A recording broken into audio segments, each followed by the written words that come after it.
साथ संगत जी प्यार से कहना धन निरंकार जी। साथ संगत जी आप सभी का बहुत बहुत स्वागत है। और आज की कहानी का विषय है ईमानदारी का फल।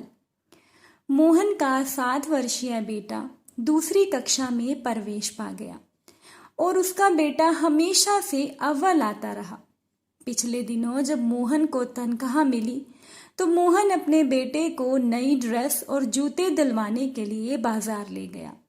मोहन के बेटे ने जूते लेने से ये कहकर मना कर दिया कि पुराने जूतों की बस थोड़ी सी मुरम्मत की जरूरत है, वो अभी इस साल भी चल जाएंगे।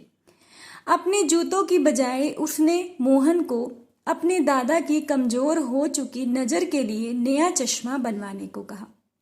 मोहन ने सोचा कि शायद उसका बेटा अपने दादा से बहुत प्यार करता है, इसीलिए अपने जूतों के बजाय उनके चश्मे को ज्यादा महत्व दे रहा है।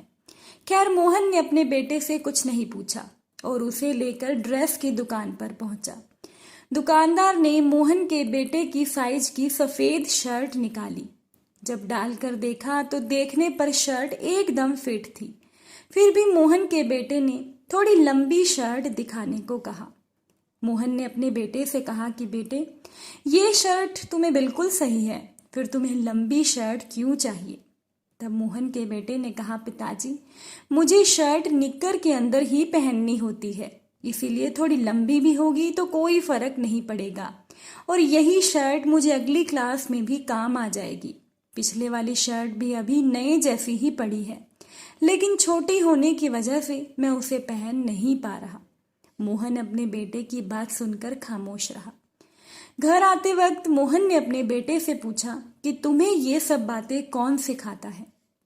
तब मोहन के बेटे ने कहा, पिताजी मैं अक्सर देखता हूँ कि कभी माँ अपनी साड़ी छोड़कर तो कभी आप अपने जूतों को छोड़कर हमेशा मेरी किताबों पर और कपड़ों पर पूरे पैसे खर्च कर देते हैं। हमारे गली मोहल्ले में सब लोग कहते हैं कि आप बहुत ईमानदार आदमी हो और हमारे साथ वाले राजू के पापा को सब लोग चोर, बेईमान और रिश्वतखोर और ना जाने क्या क्या कहते हैं, जबकि आप दोनों एक ही ऑफिस में काम करते हो। साथ संगत जी, मोहन के बेटे ने अपने पिता से कहा कि जब सब लोग आपकी तारीफ करते हैं तो मुझे बहुत अच्छा लगता है। मम्मी और दादाजी भी आपकी तारीफ करते हैं। पिताजी मैं ये चाहता हूँ कि मुझे जीवन में नए कपड़े, नए जूते मिले या ना मिले, लेकिन कोई भी आपको चोर, बेईमान और रिश्वतखोर ना कहे। मैं आपकी ताकत बनना चाहता हूँ पिताजी, आपकी कमजोरी नहीं। बेटे की बात सुनकर मोहन निरुत्तर था। आज पहली बार मोहन को उसकी ईमानदारी का इनाम मिला था। आज बहुत दिनों के बाद मोहन की आंखों में खुशी, गर्व और सम्मान के आंसू थे। ये है ईमानदारी का फल। साथ संगत जी, अगर ये छोटी सी कहानी पसंद आई हो तो प्लीज़ वीडियो को लाइक कीजिएगा और चैनल को सपोर्ट कीजिएगा, सब्सक्राइब कीजिएगा। साथ संगत जी प्यार से कहना धन्यवाद।